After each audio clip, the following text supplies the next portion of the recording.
And moving on to our next big focus story, this one from Tamil Nadu, where in a significant cabinet rejig, Udhayanidhi Stalin is going to be appointed as the Deputy Chief Minister of the state. His induction will be done at the Raj Bhavan, 3:30 p.m.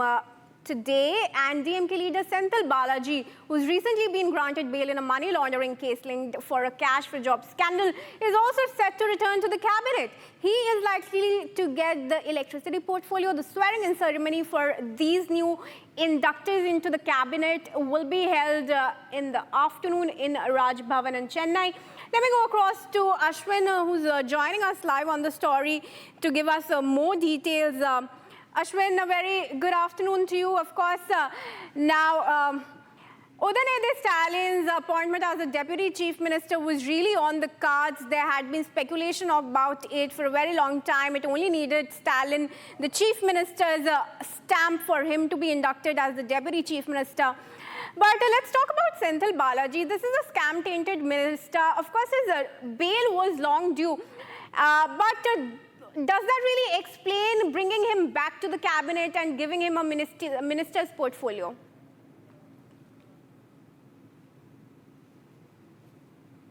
Well, absolutely. It definitely sends a wrong signal. But we have seen historically the Tamils have a high tolerance for corruption itself. And although this kind of corruption, massive corruptions, had come from various other members from the Dravidian parties, we have seen them being re-elected again and again, and this is the history that we have seen. Now, coming back to Senthil Balaji, who is now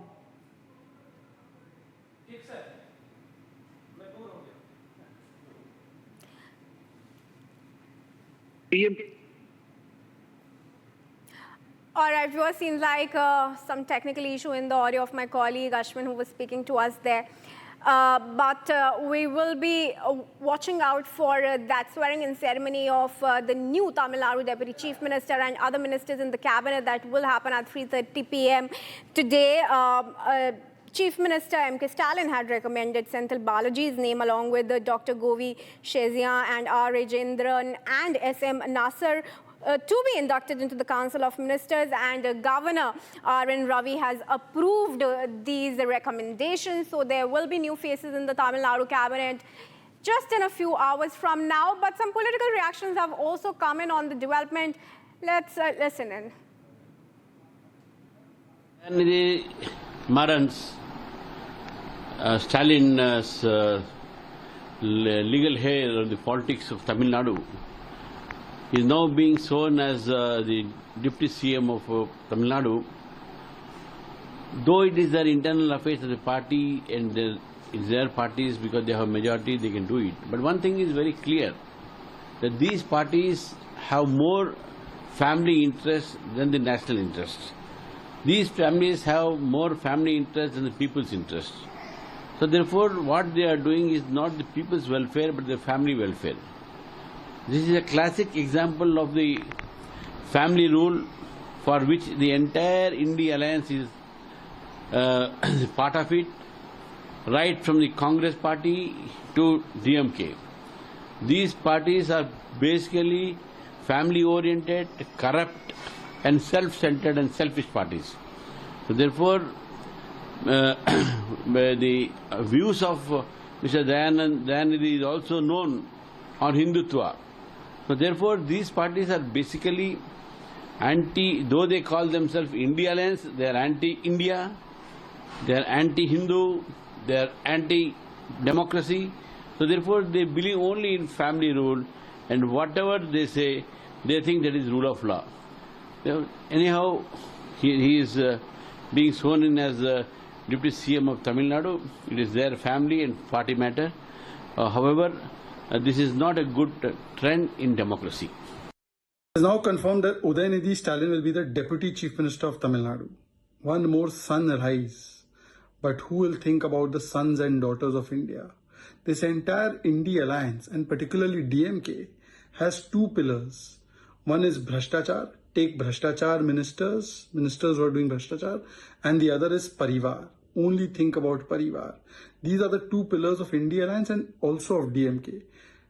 Go with Bhrashtachar, go with Parivar.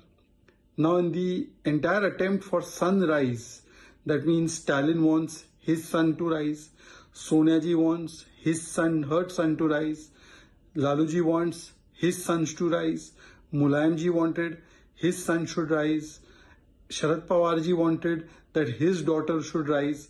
In this son and daughter rising, the entire parties have undergone sunset, and we have also seen that they don't care about the sons and daughters of India.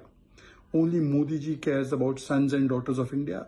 The rest of them care only about their own sons and daughters. It's a very cherishable moment in Dravidian history, actually, because our sports minister as well as our youth wing secretary has been performing in all arenas of the government, because he was responsible for the schemes minister. So all the major government projects he was handling, especially our Magalir Urimai Thittam, where we give 1,000 rupees for all the women, for women empowerment. So, and also the self-help group movement also. So, as you know, after he came in, we did the Formula 4 racing, and we have also taken a huge stride in area of sports and scenario. So this is a welcoming trend, a decision made by our Honorable Chief Minister, because youth empowerment is very essential.